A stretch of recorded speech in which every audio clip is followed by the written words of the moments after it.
তোমাদের স্বাগত। আজকে আমরা সিলেবাস অনুযায়ী ম্যাক্রো ইকোনমিক্সের ইউনিট 3 শুরু করব। অ্যাকচুয়ালি ইউনিট 3-তে আমাদের সিলেবাসে দুটো সেপারেট পার্ট আছে। একটা হচ্ছে ব্যালেন্স অফ পেমেন্ট অ্যাকাউন্টস, আরেকটা হচ্ছে এক্সচেঞ্জ রেট, বাংলায় বললে লেনদেন উদ্বৃত্তের হিসাব আর বিনিময় হার। আমরা এই দুটোর জন্য দুটো আলাদা ক্লাস তৈরি করব। আজকের ক্লাস, প্রথম ক্লাস আমি লিখেছি পার্ট 1। এই ক্লাসে আমরা অ্যাকচুয়ালি আলোচনা করব ব্যালেন্স অফ পেমেন্ট অ্যাকাউন্টস বা লেনদেন উদ্বৃত্তের হিসাব। ক্লাস শুরু করব একদম প্রথমেই যে জিনিসটা দিয়ে, সেটা হচ্ছে এই ব্যালেন্স অফ পেমেন্টস বা লেনদেন উদ্বৃত্তের হিসাব। এটা কি? এটা কিন্তু একটা দেশের ক্ষেত্রে অত্যন্ত গুরুত্বপূর্ণ একটা বিষয় বা একটা অ্যাকাউন্ট। কি থাকে এই অ্যাকাউন্টে? প্রথমে আমরা ডেফিনেশন বা সংজ্ঞাটা দেখে নেব।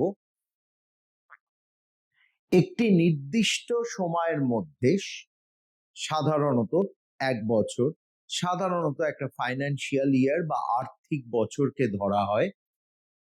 তো একটা নির্দিষ্ট সময় বলতে আর্থিক বছর বা ফাইন্যান্সিয়াল ইয়ার, যেটা আমাদের এপ্রিল থেকে মার্চ, তার মধ্যে কোনো দেশের অধিবাসীদের সঙ্গে, কোনো একটা দেশে যারা থাকে রেসিডেন্ট, অধিবাসীদের সঙ্গে পৃথিবীর অন্যান্য দেশের অধিবাসীদের মানে বিদেশিদের যাবতীয় অর্থনৈতিক লেনদেন, যে কোনো রকমের লেনদেন, সেটা একটা বিদেশি মোবাইল ফোন কেনা হতে পারে বা বিদেশে কাউকে টাকা সাহায্য হিসাবে পাঠানো হতে পারে, যে কোনো অর্থনৈতিক লেনদেনের ধারাবাহিক হিসাব, মানে পরপর এই লেনদেনগুলোকে নথিভুক্ত করা হয় বা লেখা হয়।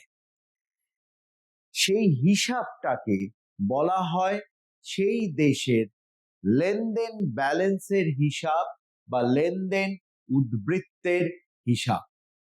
তাহলে লেনদেন উদ্বৃত্তের হিসাব হলো একটা বছরে একটা দেশের লোকেরা বিদেশিদের সঙ্গে যা যা লেনদেন করে, সে বিদেশি জিনিস কেনা হতে পারে, বিদেশিদের জিনিস বিক্রি করা হতে পারে, বিদেশ থেকে টাকা নেওয়া হতে পারে, বিদেশে টাকা পাঠানো হতে পারে, যে কোনো অর্থনৈতিক লেনদেন একটা দেশের লোকেরা বিদেশিদের সাথে 1 বছরে যা যা এরকম অর্থনৈতিক লেনদেন করে, তার একটা টানা হিসাব, ধারাবাহিক হিসাব, তাকে বলা হয় লেনদেন ব্যালেন্সের হিসাব বা লেনদেন উদ্বৃত্তের হিসাব। ইংরেজিতে বললে ডেফিনেশনটা হচ্ছে balance of payment account or BOP account is a systematic record. So it's a record where we are actually recording all economic transactions, that is purchasing a foreign commodity or selling a foreigner some domestic commodities, or accepting a grant from a foreign organization, or paying money to some foreign organization. All types of economic transactions systematic record during a period of time. Generally it is taken 1 year, mainly as a financial year, that is from April to March. So within a financial year, during a financial year, all the economic transactions made by the residents of the reporting country. By the reporting country, we actually mean the country for which that balance of payment account is maintained. So the residents of the reporting country and the residents of the rest of the world, that is foreigners. So within a year, all the residents of a country, whatever transactions they undertook with the foreigners, are recorded, and that record is called balance of payment account or BOP account. So BOP account is basically record of all transactions with the foreigners.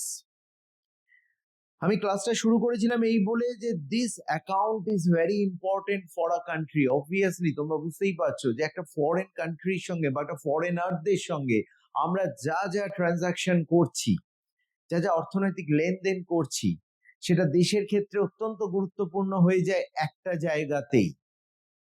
সেটা হচ্ছে আমরা বিদেশিদের যখন কিছু বিক্রি করি বা বিদেশিদের কাছ থেকে কোনো টাকা পাই, that is a foreign currency which is required to purchase several important commodities from those foreign countries, just like petroleum.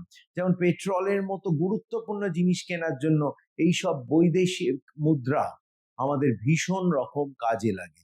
ফলে এই হিসাবটা একটা দেশের সঙ্গে বিদেশের বা একটা দেশের বৈদেশিক মুদ্রা ভান্ডার কতটা আছে তার একটা বিরাট বড় হিসাব। It's a very important record of the foreign exchange balances of a country. এখন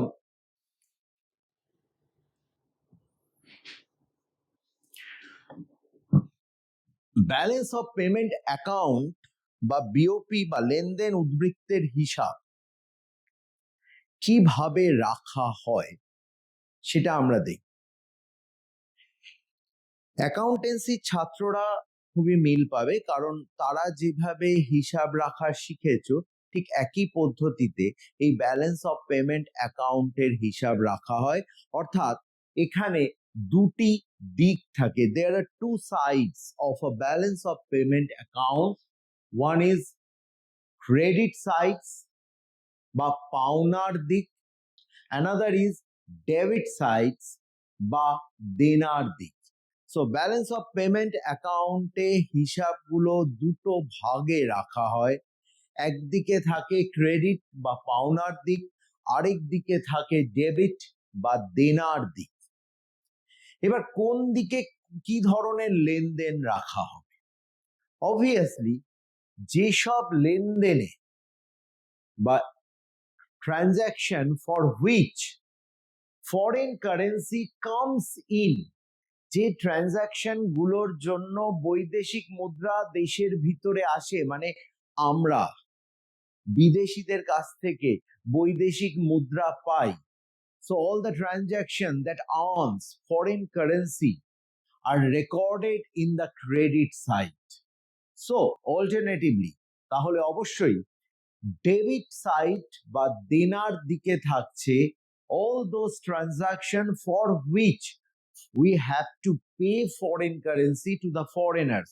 So all the transactions for which foreign currency leaves the country, those transactions are recorded on the debit side. দেনার দিকে সেই লেনদেন গুলোকে রাখা হয় যে লেনদেন গুলোর জন্য একটা দেশ থেকে বিদেশি মুদ্রা চলে যায়।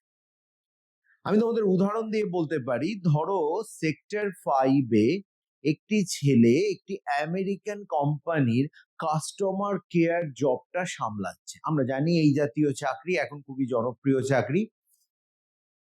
সে যেহেতু আমেরিকান কোম্পানির কাস্টমার কেয়ার সামলাচ্ছে, অতএব তার মাইনেটা দিচ্ছে আমেরিকান কোম্পানি। অতএব আমেরিকান কোম্পানি তাকে ডলারে পে করছে। হ্যাঁ, অবশ্যই তার মাইনেটা ডলার থেকে ইন্ডিয়ান কারেন্সিতে কনভার্ট করে তার হাতে তুলে দেওয়া হয়। সে যে ডলার হাতে পায় তা নয়, সে আমাদের ভারতীয় টাকাই পায়। কিন্তু অ্যাকচুয়ালি যখন আমেরিকান কোম্পানিটা তাকে পে করছে, ডলার এদেশে আসছে। Therefore, এই যে ট্রানজাকশনটা, যেখানে একটি ভারতীয় ছেলে একটি আমেরিকান কোম্পানি থেকে মাইনে পাচ্ছে, তার মানে এই ট্রানজাকশনটাতে দেশের ভিতরে ফরেন কারেন্সি আসছে। এই ট্রানজাকশনটাকে আমরা ক্রেডিট সাইড বা পাওনার দিকে রাখবো। অন দি আদার হ্যান্ড, আমরা যখন কোনো আরব দেশের কাছ থেকে from Arabian country we are purchasing petroleum, আমরা যখন পেট্রোল কিনি, তখন সেই দেশটাকে আমাকে তাদের দেশের অর্থে বা ডলারে মূল্য চোকাতে হয়। We have to pay them, we have to pay the price of the petroleum in terms of dollar. So the dollar we have earned from some American companies, now that will go out to those Arabian country as we are purchasing petroleum from them. তার মানে যখনই আমরা কোনো বিদেশিদের কাছ থেকে কিছু কিনছি তখন আমার দেশ থেকে এই বৈদেশিক মুদ্রা বিদেশে চলে যাচ্ছে, তাই পেট্রোল কেনার লেনদেনটি থাকবে দেনার দিকে।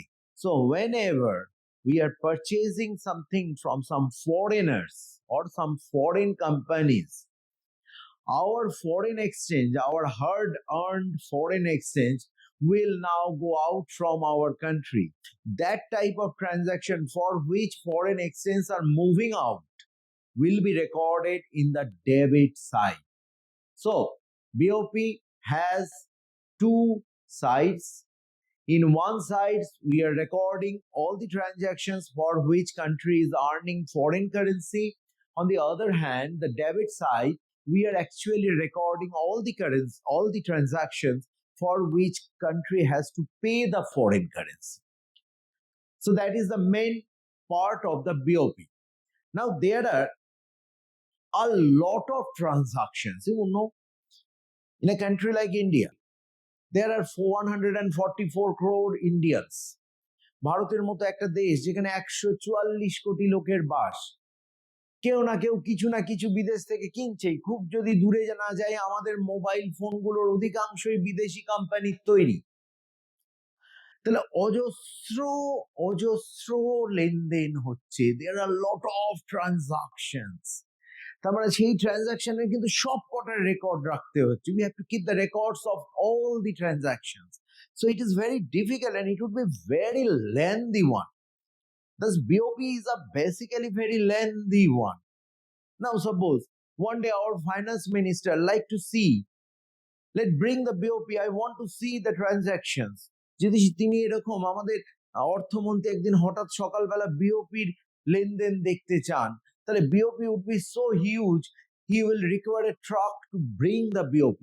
এত ডকুমেন্টস হয়ে যাবে। So যেহেতু there are lot of transactions, তাই এটাকে বিওপি কে প্রেজেন্ট করার জন্য আমরা ট্রানজাকশনস গুলোকে ক্লাসিফাই করি। যেহেতু অনেক রকমের অর্থনৈতিক লেনদেন হচ্ছে, অনেক সংখ্যায় তারা অনেক, তাই ব্যাপারটাকে সংক্ষিপ্ত করার জন্য, যাতে সহজে আমাদের সামনে এক পাতার মধ্যে তুলে ধরা যায়, তার জন্য এই যে নানান রকম লেনদেন হচ্ছে, ডিফারেন্ট টাইপস অফ ট্রানজাকশনস, তাদেরকে আমরা কয়েকটা গ্রুপে, কয়েকটা ভাগে ভেঙে ফেলি এবং এক একটা গ্রুপে এক ধরনের ট্রানজাকশন একসাথে যোগ করে টোটালটা রাখা হয়। যেমন বিদেশ থেকে ফোন কেনা, তেমনি বিদেশ থেকে পেট্রোল কেনা, তেমনি বিদেশ থেকে কম্পিউটার পার্টস কেনা, তেমনি বিদেশ থেকে সফটওয়্যার কেনা, তেমনি বিদেশ থেকে হয়তো মেডিসিনস কেনা, এগুলো সবই হচ্ছে বিদেশ থেকে কেনা, এগুলো এক ধরনের ট্রানজাকশন। তাই এদেরকে একসাথে করে টোটালটাকে রাখা হয়। এইরকম নানান রকম গ্রুপ বানানো হয় বিওপির মধ্যে। অ্যাকচুয়ালি 8খানা গ্রুপ তৈরি করা হয় বিওপিতে। এই গ্রুপগুলোকে আমরা বলি আইটেম ইংরেজিতে, বাংলায় বলি খাত। তার মানে there are 8 items through which all the transactions of BOP are recorded. BOP তে 8খানা খাত থাকে, যার মাধ্যমে আমরা সমস্ত রকম লেনদেন নথিভুক্ত করি। Let us now see what are those items.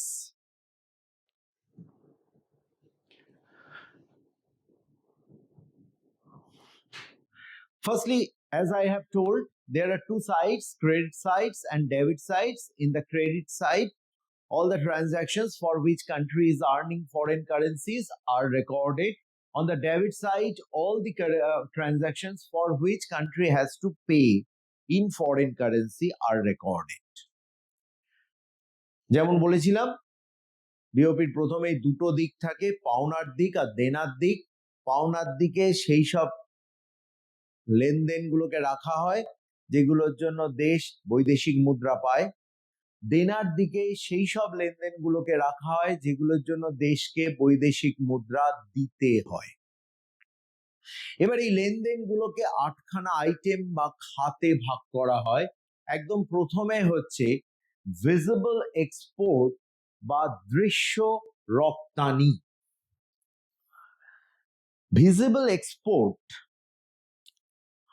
বলতে ফার্স্টে আমি বলে দিই, এক্সপোর্ট বা রপ্তানি মানে তোমরা জানো, যখন আমরা বিদেশিদের বা কোনো বিদেশি কোম্পানিকে বা কোনো বিদেশি অর্গানাইজেশনকে, any foreigners or any foreign companies or any foreign organization, আমরা কিছু বিক্রি করি, when we are selling something to them, that is called export. So export is the sale of domestic things to foreigners. Now visible export or দৃশ্য রপ্তানি এটাই বোঝায় export of visible items. Now what can be the visible items? Visible item is nothing but goods or commodities. So visible export is export of goods and commodities. দৃশ্য রপ্তানি হলো দ্রব্য রপ্তানি। তার মানে আমরা যখন বিদেশিদের আমাদের কৃষিজ পণ্য বিক্রি করি, যেমন ধরো চাল বিক্রি করি, দ্যাটস আ ভিজিবল এক্সপোর্ট বা দৃশ্য রপ্তানি। when we are selling agricultural product to a foreign nation, then that will be included under visible export. যেহেতু ফরেনারদের বিক্রি করলে আমরা foreign currency pi, so visible exports will be recorded. তাই দৃশ্য রপ্তানিকে রাখা হয়েছে in the credit side or পাওনার দিকে। এবার চলে আসি ঠিক উল্টোটা, visible import বা দৃশ্য আমদানি। Visible import, you know, when we are purchasing something from a foreign country, something from a foreigner, something from a foreign organization or a foreign company, it is called import. আমদানি হচ্ছে যখন বিদেশ থেকে বা কোনো বিদেশিদের কাছ থেকে বা কোনো বিদেশি সংস্থার কাছ থেকে বা কোনো বিদেশি ব্যবসায়িক প্রতিষ্ঠানের কাছ থেকে আমরা কিছু কিনি, তাকে বলে আমদানি। Again, visible import, therefore it will include all the imports of the commodities. তার মানে দৃশ্য আমদানি হলো দ্রব্যের আমদানি। তার মানে একটু আগে আমি যে এক্সাম্পলটা দিচ্ছিলাম যে আমরা আরাবিয়ান নেশন গুলোর কাছ থেকে পেট্রোলিয়াম কিনি, সো পেট্রোলিয়াম অ্যাকচুয়ালি আমরা ইম্পোর্ট করি বা আমদানি করি। So import of petroleum will be included within that group, within that item. সুতরাং পেট্রোলিয়ামের আমদানি এই খাতে লেখা হবে। So the first two items are visible export and visible import, দৃশ্য রপ্তানি এবং দৃশ্য আমদানি।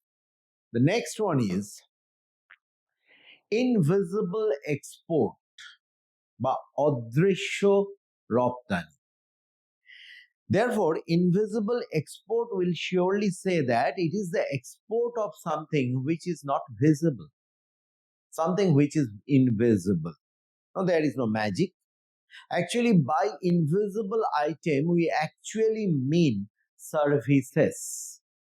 So, when we are selling services to a foreign country or a foreign organization, that will be referred as invisible export. অদৃশ্য রপ্তানি হলো সেই জিনিসের রপ্তানি যা অদৃশ্য, মানে যাকে দেখা যায় না, সেটা হলো সেবা। আমরা যখন বিদেশিদেরকে সেবা বিক্রি করে অর্থ উপার্জন করি, that will B recorded as অদৃশ্য রপ্তানি। Similarly, there is also invisible import বা অদৃশ্য আমদানি. So, whenever we are purchasing some services from a foreign country, that will be referred as invisible import. যখন আমরা বিদেশিদের কাছ থেকে কোনো সেবা ক্রয় করি, সেটা নথিভুক্ত হবে অদৃশ্য আমদানিতে।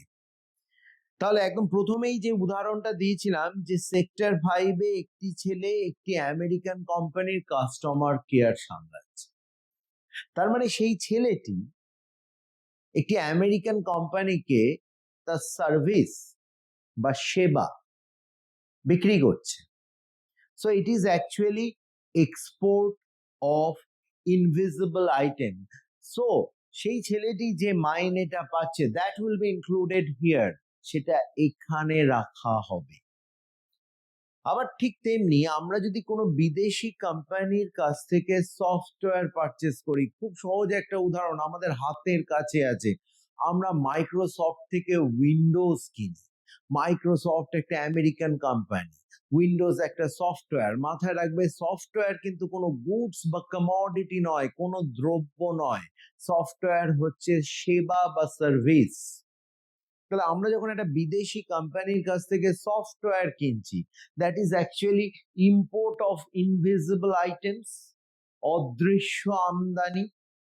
So the money we are paying to Microsoft for buying Windows কেনার জন্য মাইক্রোসফটকে আমরা যে টাকাটা দিই, that will be included here, সেটা এখানে লেখা হবে উইদিন ইনভিজিবল ইম্পোর্ট অর অদৃশ্য আমদানি।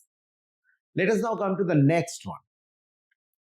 Unrecuted transfer receipt বা হস্তান্তর পাওনা. In national income, we have already discussed about the transfer. Transfer is anything that is a unilateral transaction. That means if I receiving something without giving anything,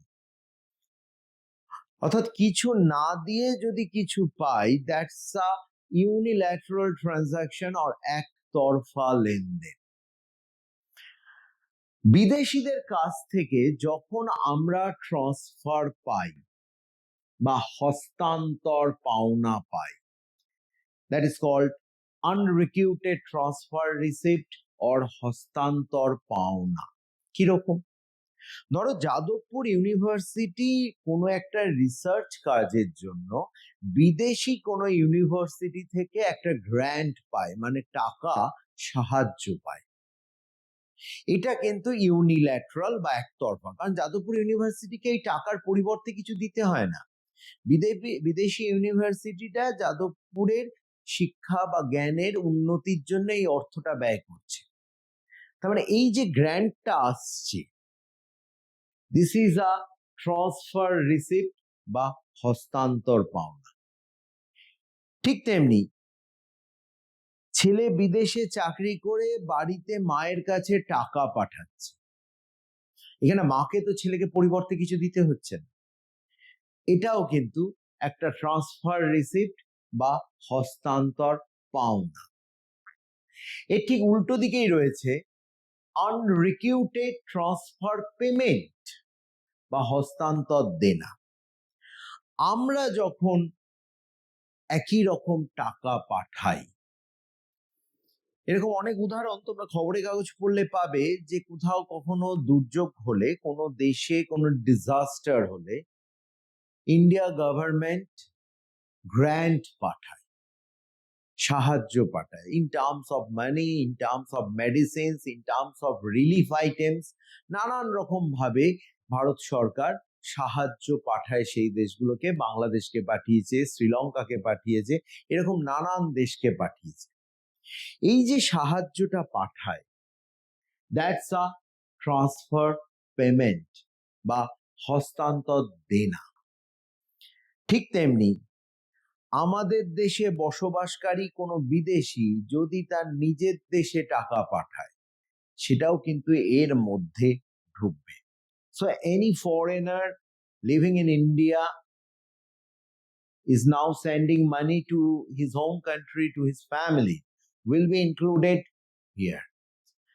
So সেটাই হলো unrequited transfer receipt and unrequited transfer payment. আমরা 6টা item করে ফেলেছি, এরপর last দুটো item, capital receipt. In economics, the term capital has a special significance. This term will be used when any transaction is related with loan taking or loan giving or asset purchasing or asset selling. So any transaction related either with loan or asset is usually referred with the term capital. অবশ্যই মূলধন কথাটা তোমরা জানো, কিন্তু এখানে যে মূলধনী ব্যাপারটা ব্যবহার হচ্ছে, এটা সাধারণত ব্যবহার হয় অর্থনীতিতে কোনো লেনদেনের ক্ষেত্রে। এটা ব্যবহার হয় তখনই যখন সেই লেনদেনটার সঙ্গে যুক্ত থাকে ঋণ। সেটা ঋণ দেওয়া হতে পারে, ঋণ নেওয়া হতে পারে, ঋণ শোধ করা হতে পারে, বা সম্পদ। সেটা সম্পদ বিক্রি হতে পারে, সম্পদ ক্রয় হতে পারে।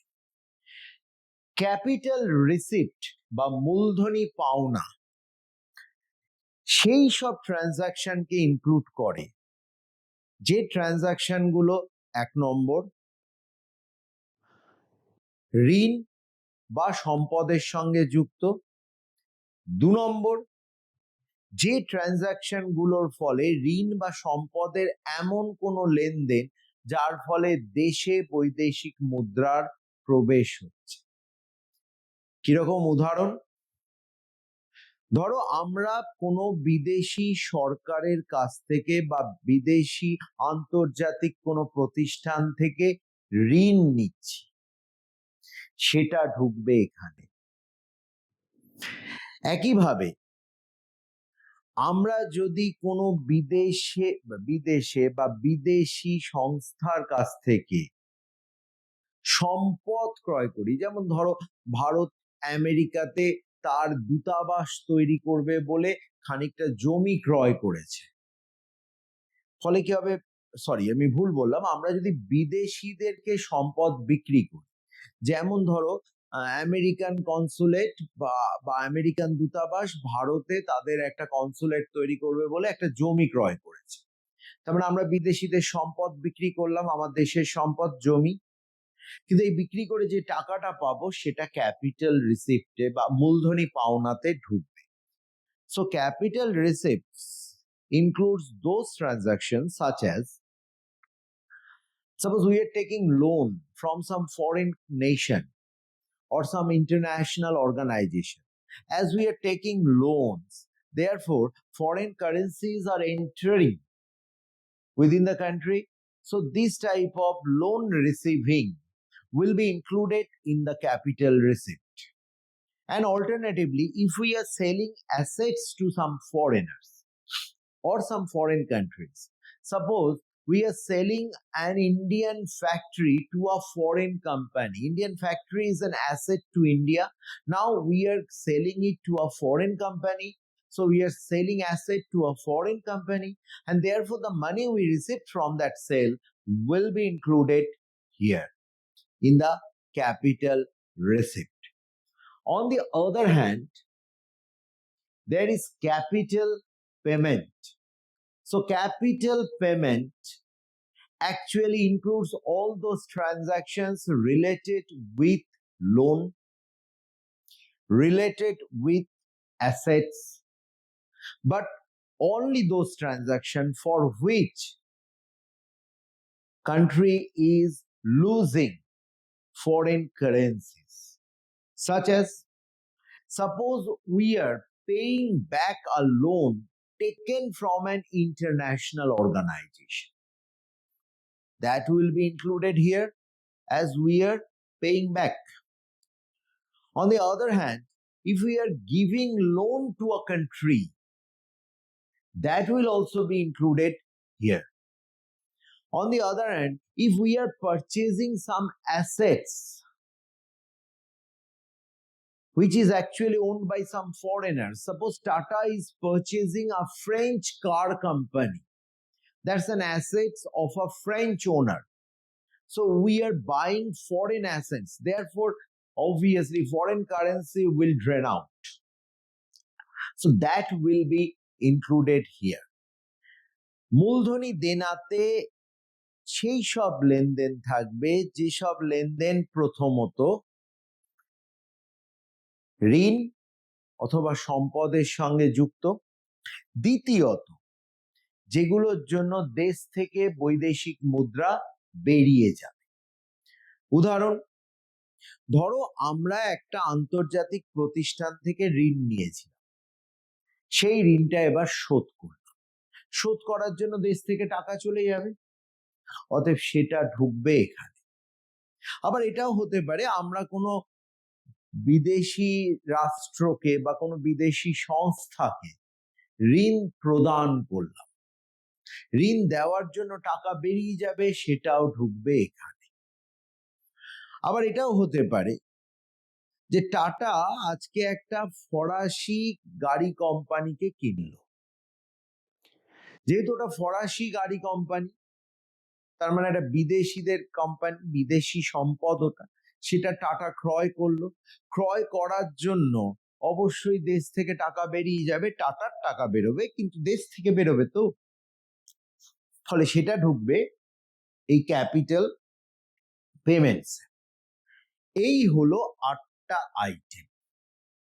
সমস্ত রকম ট্রানজাকশন যা যা হয় তাই কোনো না কোনো একটা আইটেমে ঢুকবেই, এবং একটা আইটেমের মধ্যে যতগুলো ট্রানজাকশন ঢোকে সেগুলোকে টোটাল করে টোটাল ভ্যালুটা শো করা হয়।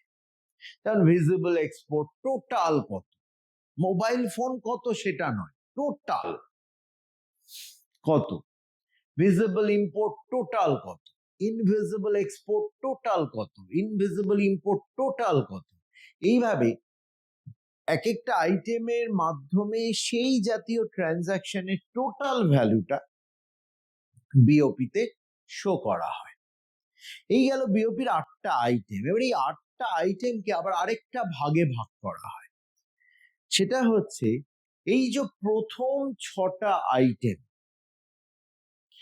ভিজিবল এক্সপোর্ট বা দৃশ্য রপ্তানি, ভিজিবল ইম্পোর্ট বা দৃশ্য আমদানি, ইনভিজিবল এক্সপোর্ট বা অদৃশ্য রপ্তানি, ইনভিজিবল ইম্পোর্ট বা অদৃশ্য আমদানি, আনরিকিউটেড ট্রান্সফার রিসিভ বা হস্তান্তর পাওনা, আনরিকিউটেড ট্রান্সফার পেমেন্ট বা হস্তান্তর দেনা, all these 6 items are jointly referred as current account or চলতি খাত।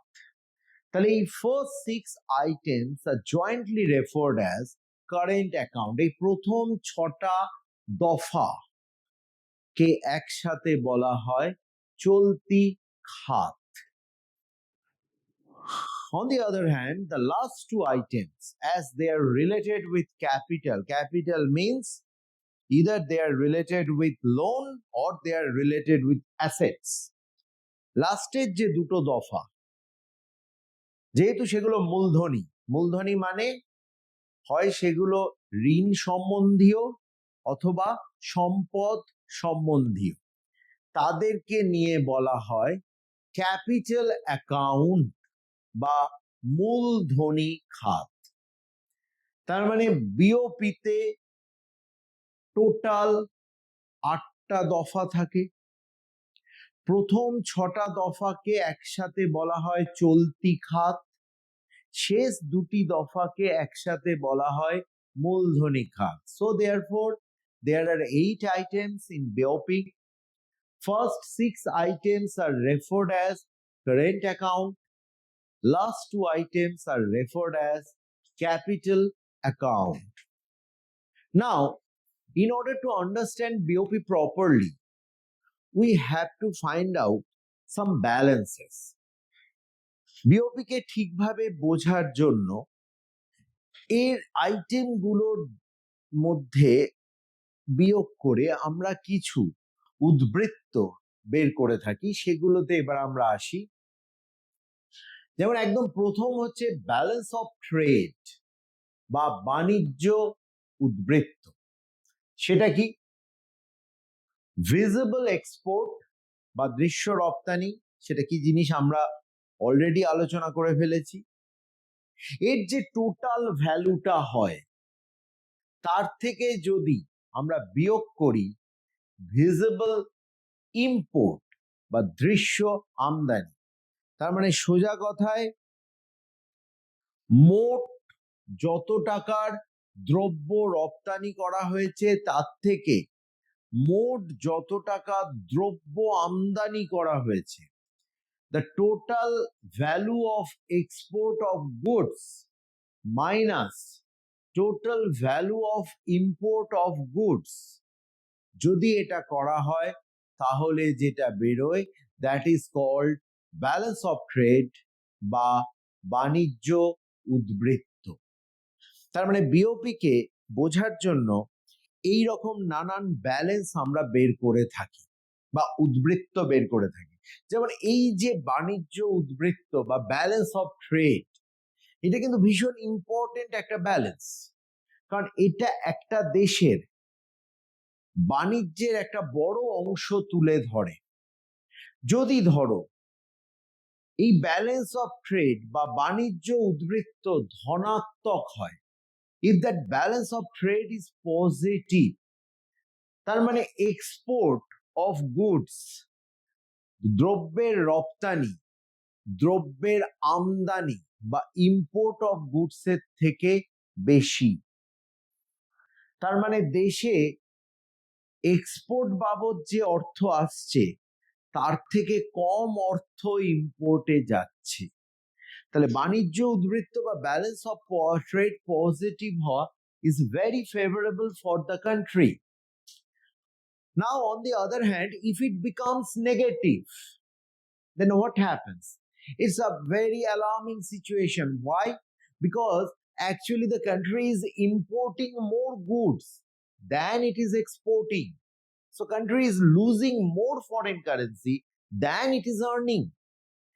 Therefore, country should check its import.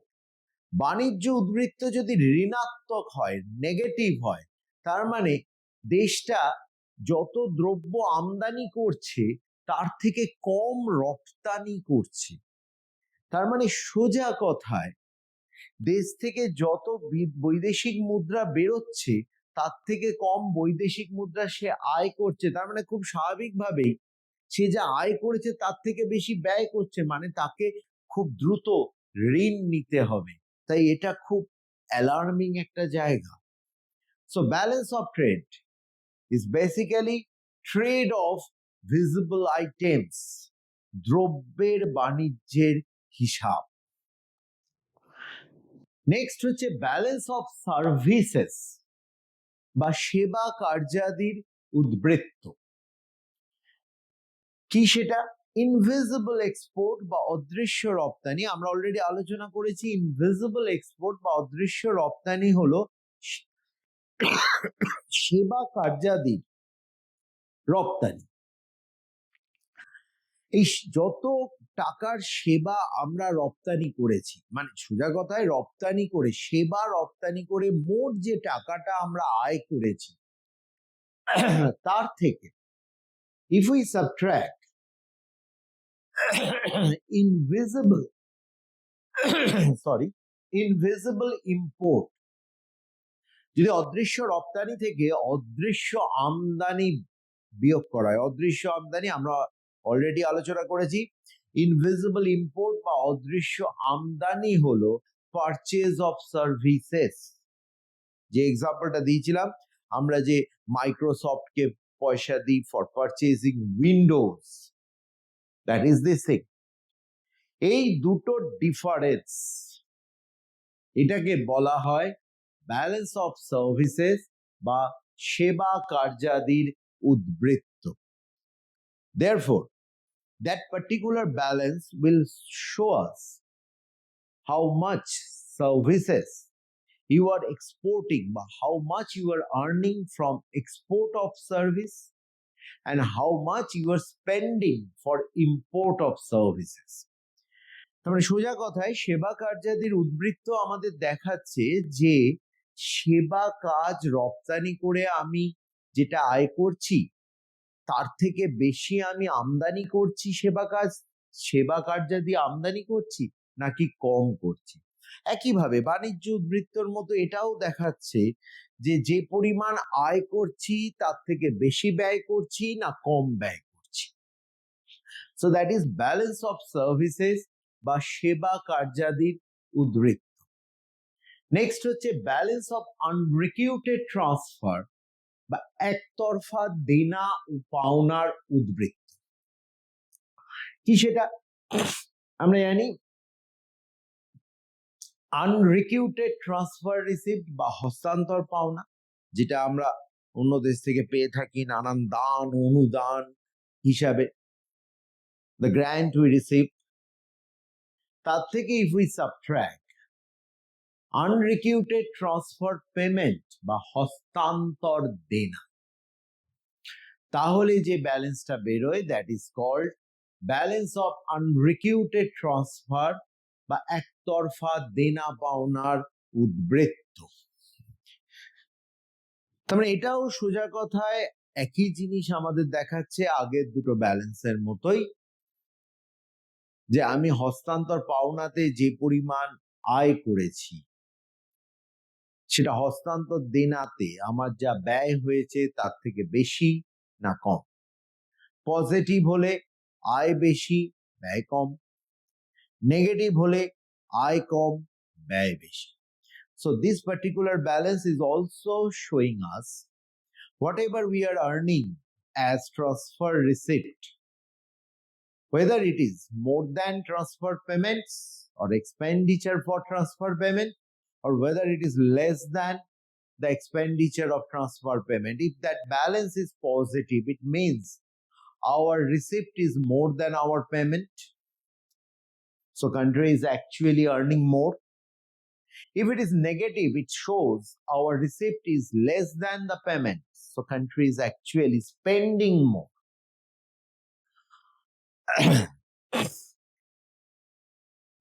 এবার এই যে visible export minus visible import, that is balance of trade, invisible export বা অদৃশ্য রপ্তানি minus invisible import, that is অদৃশ্য আমদানি, যেটা হচ্ছে ব্যালেন্স অফ সার্ভিসেস। আবার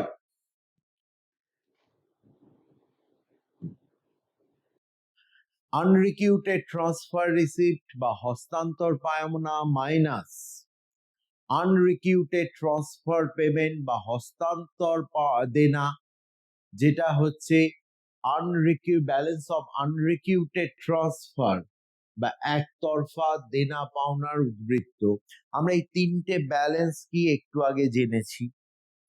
এবার যদি এই তিনটে ব্যালেন্সকে, balance of trade, balance of services and balance of unrequited transfer, বাণিজ্য উদ্বৃত্ত, সেবা কার্যাদির উদ্বৃত্ত এবং একতরফা দেনা পাওনার উদ্বৃত্ত, এই যে তিনটে ব্যালেন্স আমরা বের করেছি, এই তিনটে ব্যালেন্সকে যদি যোগ করা হয়, if we add them up, then what we get is called balance of current account, চলতি খাতে উদ্বৃত্ত। সুতরাং এই তিনটে ব্যালেন্সের যোগফল হলো ব্যালেন্স অফ কারেন্ট অ্যাকাউন্ট বা চলতি খাতে উদ্বৃত্ত। এর সাহায্যে বেসিক্যালি আমরা যেটা দেখতে পাই সেটা হচ্ছে যে চলতি খাত বা কারেন্ট অ্যাকাউন্টে আমার সিচুয়েশনটা কি। ঠিক তেমনি একইভাবে ক্যাপিটাল অ্যাকাউন্টকেও দেখার জন্য যে ক্যাপিটাল অ্যাকাউন্টে আমার সিচুয়েশন কি দেখার জন্য আমরা যেটা করি, ক্যাপিটাল রিসিপ্ট বা মূলধনী পাওনা, তার থেকে বিয়োগ করা হয় ক্যাপিটাল পেমেন্টস বা মূলধনী দেনা। এর থেকে যেটা বেরোয় সেটাকে বলা হয় ব্যালেন্স অফ ক্যাপিটাল অ্যাকাউন্ট। একইভাবে বলা যায় যে ব্যালেন্স অফ ক্যাপিটাল অ্যাকাউন্ট বা মূলধনী খাতের উদ্বৃত্ত যদি পজিটিভ হয়, that means we are taking more receipt, আমাদের মূলধনী পাওনা is more than capital payments, মূলধনী দেনার থেকে বেশি। আর যদি নেগেটিভ হয় তাহলে উল্টোটা, capital receipt is less than capital payment, মূলধনী পাওনা মূলধনী দেনার থেকে কম। সো এই তিনটেকে অ্যাড করলে বেরোয় ব্যালেন্স অফ কারেন্ট অ্যাকাউন্ট, আর this is balance of capital account. এই তিনটেকে যোগ করলে পাই আমরা চলতি খাতের উদ্বৃত্ত, আর এটা হচ্ছে মূলধনী খাতের উদ্বৃত্ত। এইভাবে আমরা ব্যালেন্স অফ পেমেন্টের 8টা আইটেমকে স্টাডি করে এই ব্যালেন্স গুলো বের করার মাধ্যমে একটা দেশের বাণিজ্যিক স্বাস্থ্য বা ট্রেড হেলথ কিরকম সেটাকে বোঝার চেষ্টা করি। We try to analyse through those balances. তাহলে এই গেল আমাদের ব্যালেন্স অফ পেমেন্ট অ্যাকাউন্ট বা লেনদেন উদ্বৃত্তের হিসাবের গঠন প্রণালী। এবার লেনদেন উদ্বৃত্তের হিসাবে একটা বিশেষ বৈশিষ্ট্য আমরা আলোচনা করব। We will now discuss a very distinguishing feature of balance of payment account. It is said that balance of payment always balances. বাংলায় বললে লেনদেন উদ্বৃত্তে সর্বদাই সমতা বজায় থাকে। এই যে অলওয়েজ ব্যালেন্সেস বা সর্বদাই সমতা বজায় থাকে, এটা বলতে অ্যাকচুয়ালি কি বলা হয়েছে? আমরা জানি আমরা যখন লেনদেন উদ্বৃত্তের হিসাব তৈরি করি সেখানে দুটো সাইড থাকে, একটা হচ্ছে পাওনার দিক বা ক্রেডিট সাইড, আরেকটা হচ্ছে দেনার দিক বা ডেবিট সাইড। লেনদেন উদ্বৃত্তে পাওনার দিক সবসময় দেনার দিকের সমান হয়, মানে পাওনার দিকে যে 4টে আইটেম আছে তাদেরকে যদি আমি টোটাল করি, আর দেনার দিকে যে 4টে আইটেম আছে তাদেরকেও যদি আমি টোটাল করি, দুটো টোটাল সবসময় এক হবে। That means credit side is always equal with debit side, it is always equal. এখন কথা হচ্ছে এটা কেন হয়? এটা অ্যাকচুয়ালি অ্যাকাউন্টেন্সির একটি বিশেষ ধর্ম, বা due to a particular character of বা প্রসেস বা rule of accountancy. Actually balance of payment account maintain করা হয় যে পদ্ধতিতে, সেই পদ্ধতি বা procedure is called double entry book keeping system. বাংলায় বললে দুই তরফা দাখিলা পদ্ধতি। এই ডাবল এন্ট্রি বুককিপিং সিস্টেমের বা দুই তরফা দাখিলা পদ্ধতি মেন থিম হচ্ছে every credit has a debit, every debit has a credit. বাংলায় বললে প্রতিটি পাওনার একটি দেনার দিক আছে এবং প্রতিটি দেনার একটি পাওনার দিক আছে। ব্যাপারটা কি, একটা উদাহরণের সাহায্যে আমরা বোঝার চেষ্টা করি। Let me explain it with the help of an example. Suppose the country is making an export of rice of 20,000 rupees. ধরা যাক ভারত 20,000 টাকার চাল রপ্তানি করেছে। তার মানে সোজা কথায় এই রপ্তানিটা করার ফলে ভারত 20,000 টাকা পেয়েছে। So in the credit side বা পাওনার দিকে চাল বিক্রি করে যে টাকাটা পাওয়া হয়েছে, we will include it, we will write it as obviously visible export বা দৃশ্য রপ্তানি হিসাবে 20,000 টাকা লেখা হবে। কিন্তু মজা হচ্ছে ভারত চাল বিক্রি করেছে, 20,000 টাকা পেয়েছে, কিন্তু চাল যেটা সে বিক্রি করেছে সেটা তো তার একটা সম্পদ, সেই সম্পদটা তো দেশ থেকে চলে গেছে। দেশ থেকে চলে যাওয়া মানে দেনার দিকে চলে গেছে। India is actually exporting rice of rupees 20,000. So country is receiving rupees 20,000. But the rice itself, which is an asset for the country, is actually left the country. So it should be included. Anything that leaves the country will be included in the debit side. So rice of rupees 20,000 will be written in the debit side. তার মানে সোজা কথায় credit সাইডে আমরা লিখছি মানি of rupees 20,000, debit সাইডে আমরা note down করছি রাইস অফ rupees 20,000। তার মানে দুদিকেই সেম আইটেম লেখা হলো। বোথ সাইড সেম আইটেম লেখা হওয়াতে অবশ্যই তাহলে একই জিনিস দুদিকে ঢুকলো। তার মানে এই যে ট্রানজাকশনটা যে আমরা রাইস এক্সপোর্ট করেছি 20,000 এর, এই ট্রানজাকশনটা ক্রেডিট সাইডেও ইনক্লুডেড হলো, ডেবিট সাইডেও ইনক্লুডেড হলো। নাও এগেন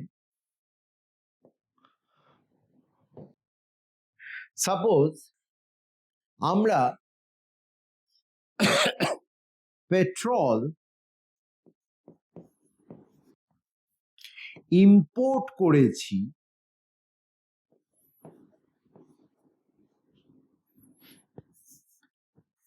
$10,000। তার মানে কান্ট্রি থেকে $10,000 as money will now leave. So therefore, in that side, that is the debit side, we will write money of $10,000.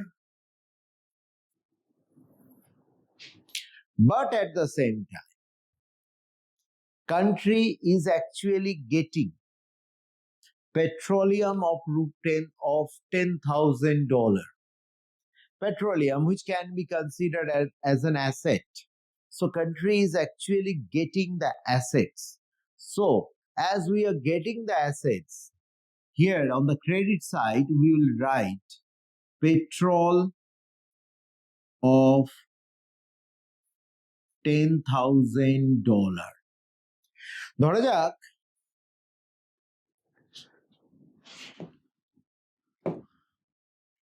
Bharat আমদানি করেছে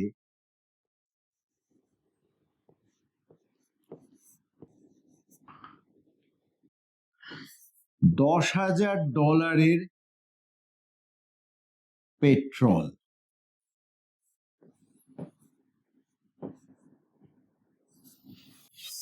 তার মানে ভারত থেকে $10,000 চলে গেছে।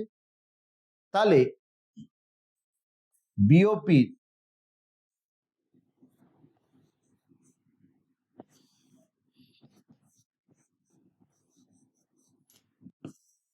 যেহেতু $10,000 চলে গেছে, তাহলে আমরা এখানে লিখব $10,000, কিন্তু পরিবর্তে ভারত তো $10,000 পেট্রোল পেয়েছে। পেট্রোল একটা সম্পদ যেটা আমরা পেয়েছি, অতএব পাওনার দিকে আমরা লিখব $10,000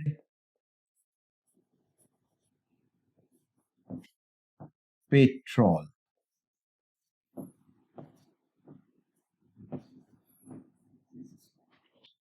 ফলে কি হচ্ছে, 10,000টা দুদিকেই ঢুকছে, যার ফলস্বরূপ পাওনার দিকে যা যা ঢুকবে দেনার দিকেও তাই তাই ঢুকবে। Whatever is included in the credit side will be included in the debit side. Therefore, the total of the credit side, পাওনার দিকে total, and the total of the debit side, দেনার দিকে total, will always be equal. So that is why balance of payment always balances.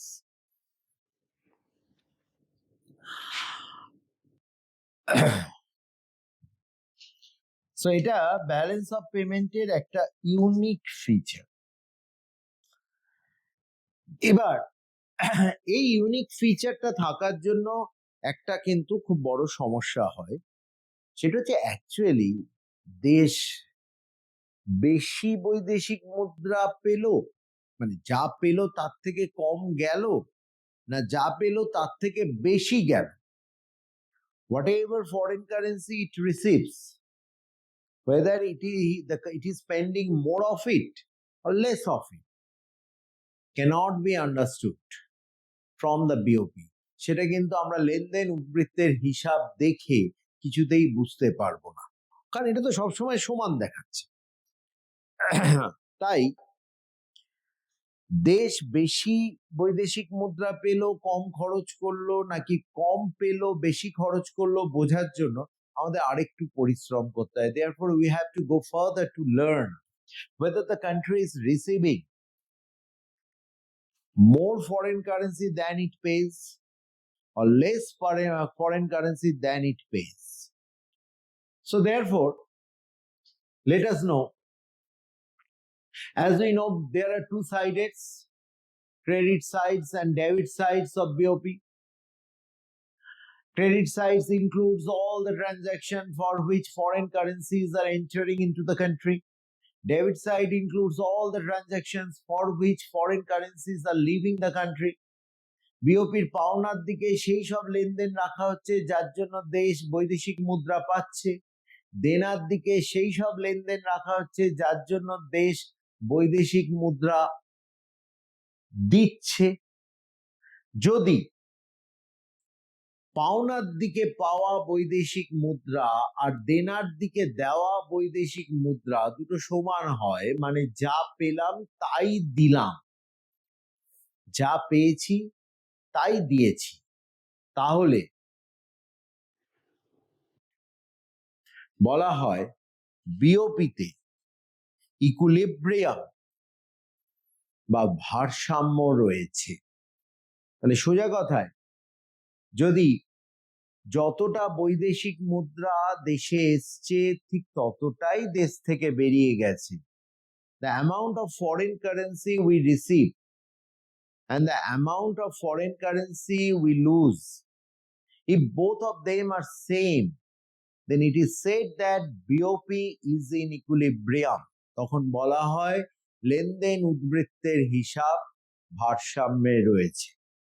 কিন্তু এটার ব্যতিক্রমও দেখা যায়। যেমন যদি যতটা পেয়েছি সেটা যতটা দিচ্ছি তার থেকে বেশি হয়, if the credit side, if the money, if the foreign currency received is more than the foreign currency paid, then it is called surplus in BOP. যতটা ফরেন কারেন্সি পেয়েছি তার থেকে কম যদি আমায় দিতে হয়, অর্থাৎ পাওয়াটা দেওয়ার চেয়ে যদি বেশি হয়, তাহলে বলা হয় বিওপি উদ্বৃত্তে রয়েছে, লেনদেন উদ্বৃত্তের হিসাব উদ্বৃত্তে রয়েছে। আর ঠিক এর উল্টোটা,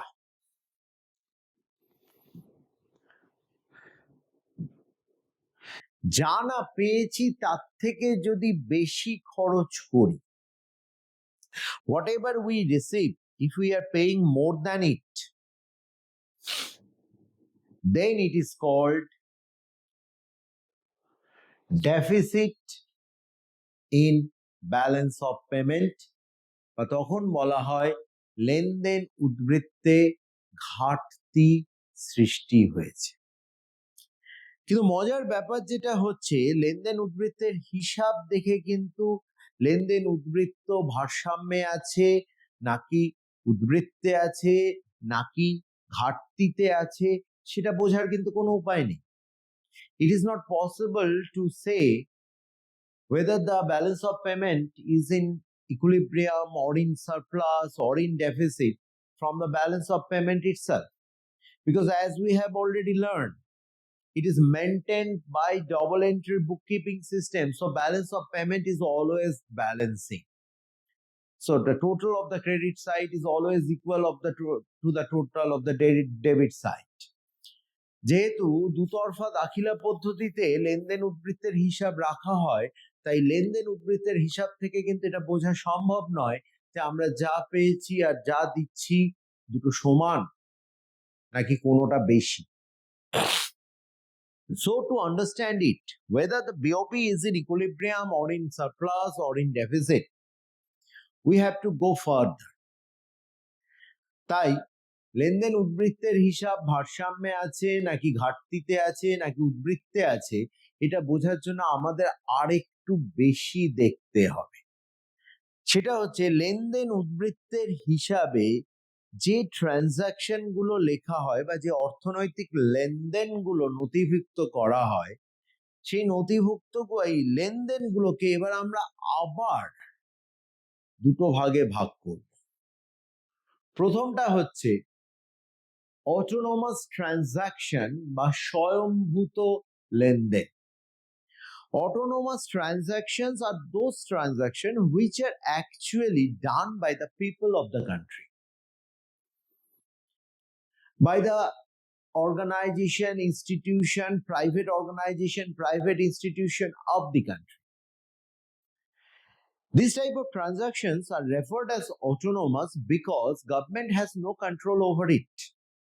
Suppose I would like to buy a mobile phone. I am not going to consult with the government. I will just buy it. So, government has no control over my transaction. So, all the transactions actually done by the people are referred as autonomous transaction.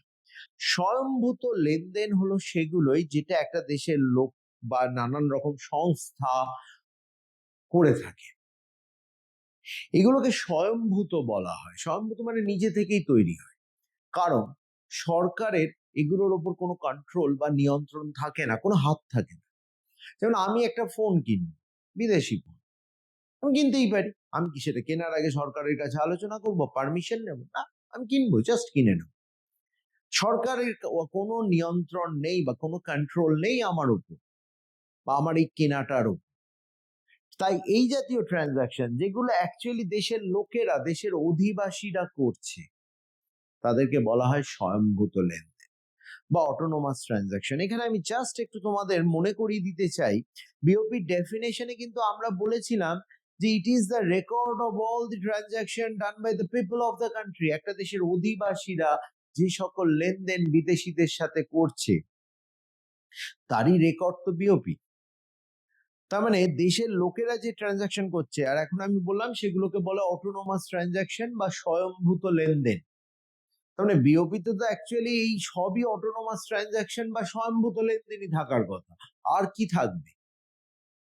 থাকে আরেক রকম লেনদেন থাকে, যেটা দেশের লোকেরা করে না, যেটা করে দেশের সরকার। There is another type of transaction in the BOP which are done not by the people of the country but by the government itself. These type of transactions are called induced or accommodating transaction, উদ্ভূত বা সমন্বয় বিধানকারী বা সমতা আনয়নকারী লেনদেন। ব্যাপারটা কিরকম? ধরা যাক দেশের লোকেরা আইফোন কিনেছে 2000 দেশের লোকেরা আইফোন কিনেছে $2000।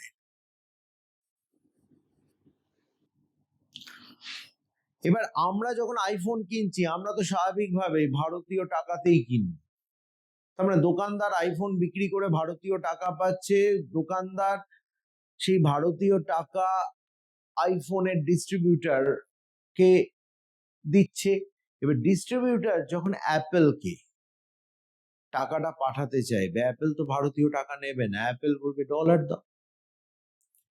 এবার ডিস্ট্রিবিউটর ডলার কোথা থেকে পাবে? ডিস্ট্রিবিউটরকে তখন মার্কেট থেকে ডলার বা ব্যাংকের কাছ থেকে ডলার বা সরাসরি সরকারের কাছ থেকে ডলার কিনতে হবে।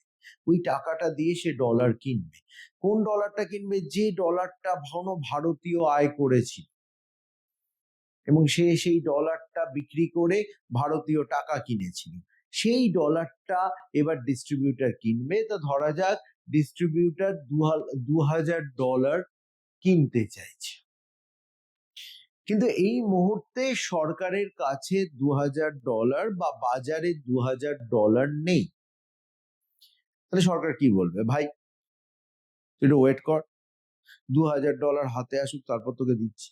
না, এটা বলার কোনো জায়গা নেই। It's a question of reputation of the government.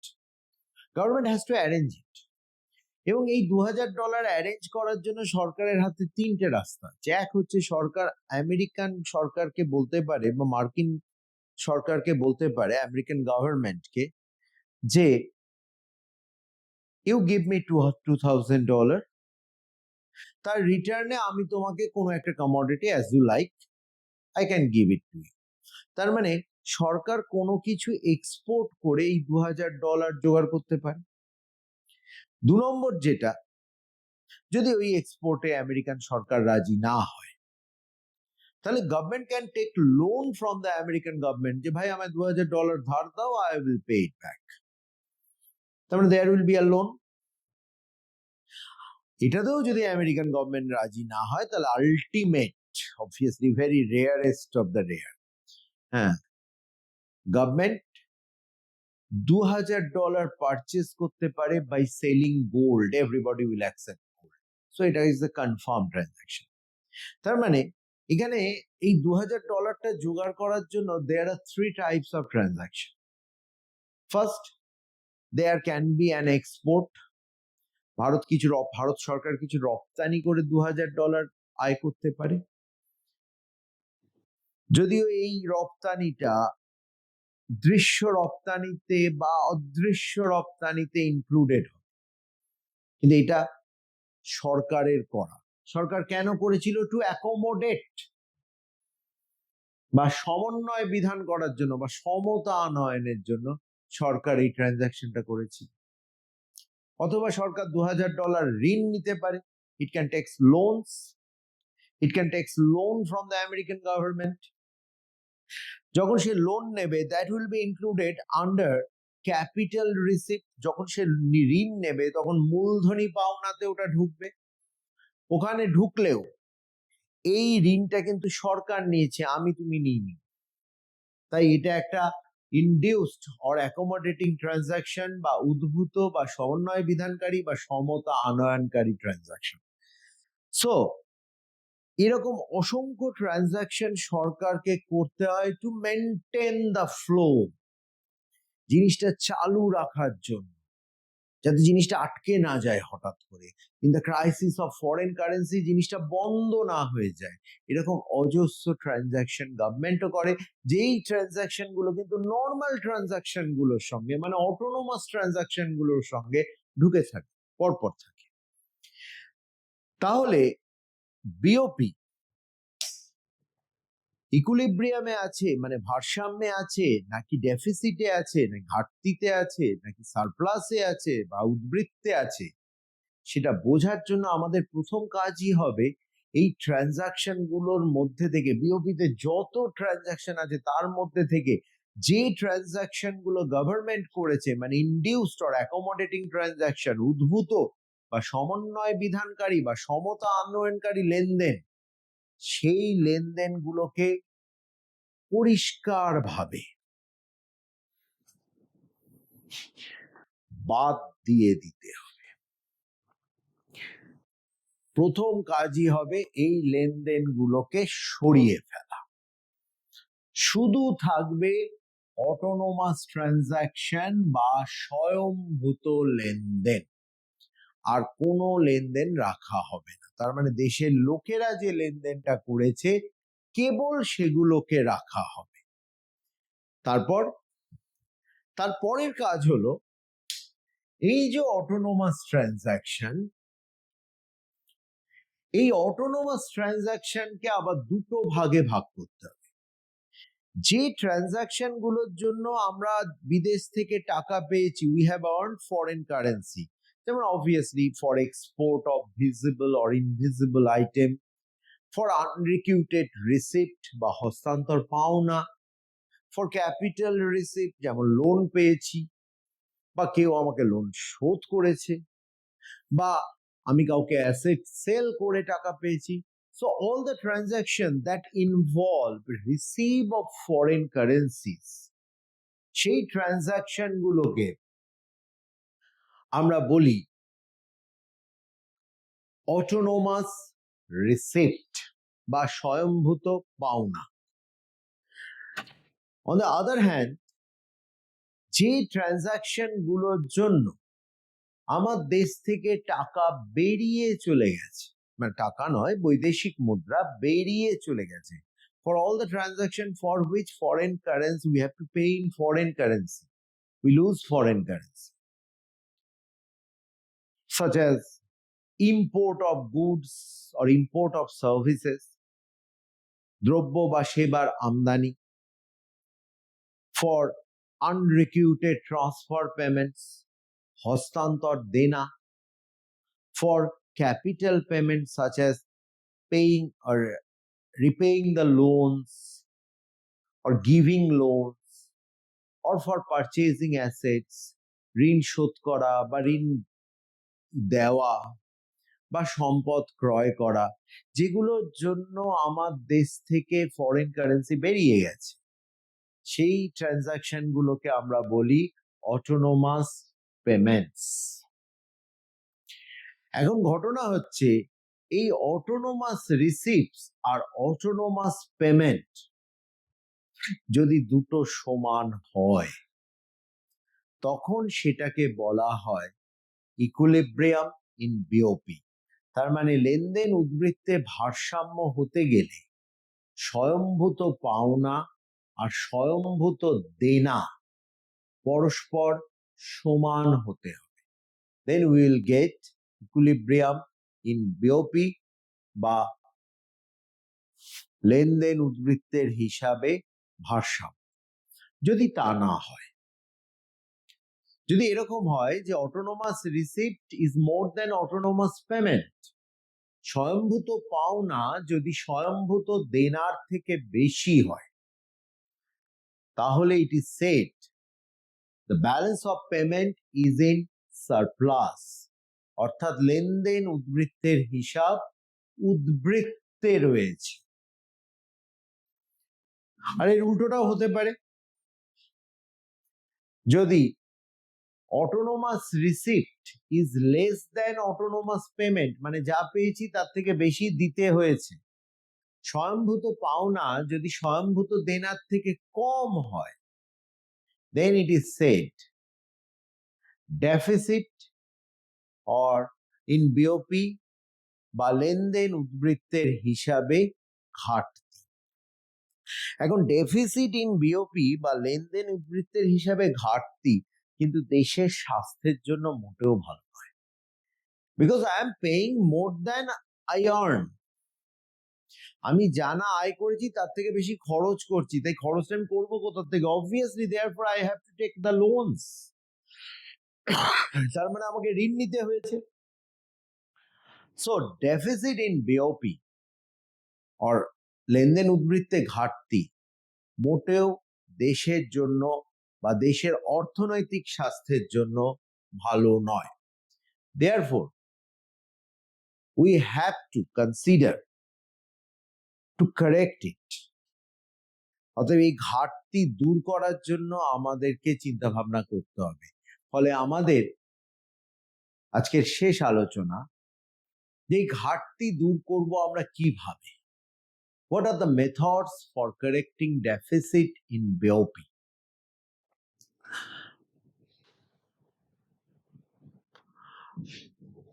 First way is increasing export. যদি আমরা রপ্তানি বাড়াতে পারি, if we can increase export, then we will earn more foreign currencies. So that can cure the deficit. এবার এই রপ্তানি বাড়াবো কিভাবে? How we can increase the export? Firstly, we can make several bilateral trade agreements.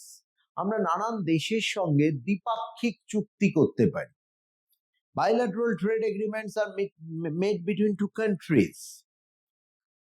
I will export this type of items to you. On the other hand, I can also import some of it, something from you. So these type of agreements. Then in the recent war between Iran and USA, the one thing is revealed that Iran has a very good bilateral trade with China. Iran is exporting petrol to China and China is exporting all other items necessary for Iran to Iran. So that's a bilateral agreement, but দ্বিপাক্ষিক চুক্তি, এর মাধ্যমে আমি আমার export বাড়াতে পারি। Secondly, যেসব ব্যবসা যেসব ব্যবসা এমন জিনিস উৎপাদন করে যেটা এক্সপোর্ট করা হয়, রপ্তানি করা হয়, তাদেরকে আমরা বলি রপ্তানিকারী ব্যবসায়ী বা এক্সপোর্ট ওরিয়েন্টেড বিজনেস। এদেরকে নানান রকম সুযোগ সুবিধা প্রদান করা যাতে এরা খুব সহজে তাদের ব্যবসা বাড়াতে পারে এবং স্বাভাবিকভাবে এক্সপোর্ট বাড়াতে পারবে। এক্সপোর্ট ডিউটি, এক্সপোর্টের ওপর যে ট্যাক্সটা নেওয়া হয়, যেটাকে বলা হয় রপ্তানি শুল্ক, এটাকে যদি সরকার কমিয়ে দেয় তাহলে আমরা যে জিনিসটা বিদেশে পাঠাচ্ছি তার দাম কমে যাবে, ফলে বিদেশিদের কাছে সস্তা হলে তার বিক্রি বাড়বে। ডিভ্যালুয়েশন অফ হোম কারেন্সি, মুদ্রার অবমূল্যায়ন। যদি দেশের মুদ্রার তুলনায় বিদেশি মুদ্রার দাম বেশি হয় তখন তাকে বলা হয় ডিভ্যালুয়েশন অফ হোম কারেন্সি বা মুদ্রার অবমূল্যায়ন। এক্ষেত্রে যদি বিদেশি মুদ্রার দাম বেড়ে যায় তাহলে দেশের জিনিসপত্র বিদেশিদের কাছে সস্তা হয়ে যায়, ফলে তারা আরো বেশি করে আমাদের দেশ থেকে জিনিস কিনবে, তাহলে আমাদের দেশের এক্সপোর্ট বাড়বে। আর লাস্টলি সাবসিডিজ বা ভর্তুকি, যদি যেসব জিনিসপত্র বিদেশে আমরা পাঠাচ্ছি সেগুলোতে ভর্তুকি বা সাবসিডি দেওয়া যায়, সেগুলোর দাম অটোমেটিক কমে যাবে, বিদেশিদের কাছে সস্তা হয়ে যাবে, ফলে বিদেশিরা বেশি বেশি করে কিনবে। তাহলে এইভাবে আমরা এক্সপোর্ট বাড়িয়ে আমাদের বৈদেশিক মুদ্রার আয় বাড়াতে পারি। In this way we can increase our income of foreign currency by increasing export. Alternatively or simultaneously, একই সাথে আমাদেরকে we have to focus on reducing import, because import is actually the expenditure of the foreign currency. একই সঙ্গে আমাদের আমদানিও কমাতে হবে, কারণ আমদানির মাধ্যমেই তো দেশ থেকে বৈদেশিক মুদ্রা বেরিয়ে যাচ্ছে। Now import can be reduced by imposing tariff. Tariff is actually the tax on the imported commodity. As this tax is imposed on the commodity, so those imported commodity will be expensive to us, therefore we will buy less of it. যেসব জিনিসপত্র আমরা আমদানি করি তার উপর tax মানে আমদানি শুল্ক যদি বসানো হয়, তাহলে সেসব জিনিস আমাদের কাছে দামি হয়ে যাবে, খুব স্বাভাবিকভাবেই সেগুলো আমরা কম কিনবো। এইভাবে আমদানি কমানো যেতে পারে। অথবা কোটা বসানো যেতে পারে। কোটা হচ্ছে আমদানিকে একটা মাপে বেঁধে দেওয়া, যে তুমি বছরে এতগুলোর বেশি আমদানি করতে পারবে না। Quota is actually a quantitative restriction.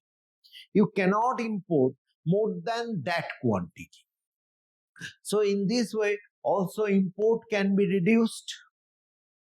And lastly again, devaluation of home currency, মুদ্রার অবমূল্যায়ন। এর ফলে কি হয়, দেশের মুদ্রার তুলনায় বিদেশি মুদ্রা দামি হয়ে যায়। বিদেশি মুদ্রা দামি হয়ে যাওয়ায় বিদেশি জিনিসগুলো আমাদের কাছে দামি হয়ে যায়, ফলে আমরা সেগুলো আর কিনতে পারি না। So in that way we can reduce the import. So that's all from BOP. তোমরা ভালো করে পড়ো। এই ভিডিওটা দেখার পর অবশ্যই বই দেখবে, বই থেকে পড়বে। যদি ভিডিওর কোনো জায়গায় বুঝতে অসুবিধা হয় বারবার রিভিউ করে দেখবে, তাতে বুঝতে সুবিধা হবে। এবং তারপর বইতে যাবে এবং প্রয়োজনে কমেন্টে আমাদের লিখে জানাতে পারো কোনো জায়গায় যদি অসুবিধা হয়। আমরা চেষ্টা করবো সেই জায়গাগুলো পরিষ্কার করার। আজকের মতো আমাদের ক্লাস তাহলে এখানেই শেষ। এই ইউনিটের পরের ক্লাসে আমরা বৈদেশিক মুদ্রার হার কিভাবে ঠিক হয়, how exchange rate is determined, সেটা আমরা আলোচনা করব।